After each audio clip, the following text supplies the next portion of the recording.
Európu na prelome februára a marca zaplavuje mimoriadne teplý vzduch zo Severnej Afriky. To, čo ešte pred pár dňami pôsobilo ako krátke oteplenie, sa mení na výraznú teplotnú anomáliu. Najvýraznejší príklad extrémneho tepla pochádza z juhozápadu Francúzska, kde meteorologická stanica Saint-Gladie zaznamenala v utorok 24. februára maximálnu teplotu plus 29,6 stupňa Celzia. Ide o hodnotu, ktorá je nielen mimoriadne vysoká na toto ročné obdobie, ale zároveň poukazuje na silu teplej vzduchovej hmoty, ktorá sa v vtedajších hodinách nachádzala nad regiónom. Stanica sa pritom nachádza v oblasti bez výraznej urbanizácie, čo výrazne obmedzuje vplyv tzv. Mestského tepelného ostrova. Aj preto meteorológovia potvrdzujú, že ide o čisto meteorologický jav, nie o lokálnu anomáliu spôsobenú ľudskou činnosťou v bezprostrednom okolí. Takto vysoké teploty boli výsledkom kombinácie viacerých faktorov. Kľúčovú úlohu zohral výrazný fénový efekt a zosilňujúcim prvkom bola konvergencia vetrov v nižších hladinách atmosféry. Výsledkom bola výrazná teplotná anomália, ktorá sa prejavila nielen lokálne, ale na rozsiahlej časti južného a juhozápadného Francúzska. V stredu 25. februára mesačné rekordy prepisovalo 139 staníc naprieč Francúzskom. Najteplejšie bolo opäť na juhozápade krajiny. Napríklad v Navarrenx zaznamenali plus 28,7 stupňa Celzia a v Saint-Gladie plus 28,2 stupňa Celzia. Februárový rekord padol aj v alpskom stredisku Chamonix. V tomto bývalom olympijskom meste namerali plus 21,1 stupňa Celzia, čo je presne o 1 stupeň viac než doterajší rekord z roku 2021. Masa teplého vzduchu sa postupne dostala až do našej oblasti.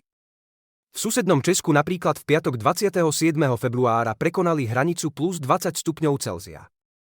Konkrétne meteorologická stanica České Budějovice, Rožnov, zaznamenala plus 20,7 stupňa Celzia. Ide o rekordnú hodnotu, doposiaľ tam platil rekord z roku 1994. Ako informoval Český hydrometeorologický ústav, celkovo sa v piatok prepisovali rekordy na 22% staníc. Na Slovensku sa počas týchto dní taktiež očakávajú denné teploty približne od plus 10 do plus 15 stupňov Celzia, lokálne aj vyššie. Najteplejšie bude na západe a juhu krajiny, teda v oblastiach okolo Bratislavy a Podunajskej nížiny. Na prekonanie februárového rekordu to však stačiť nebude. 28. februára 2019 v Hurbanove a 25. februára 2021 v Žihárci vystúpila teplota až na plus 20,6 stupňa Celzia. Teplé počasie pre mnohých znamená prvé jarné prechádzky, cyklistiku či prácu v záhrade. Príroda však môže reagovať rýchlejšie, než je bezpečné.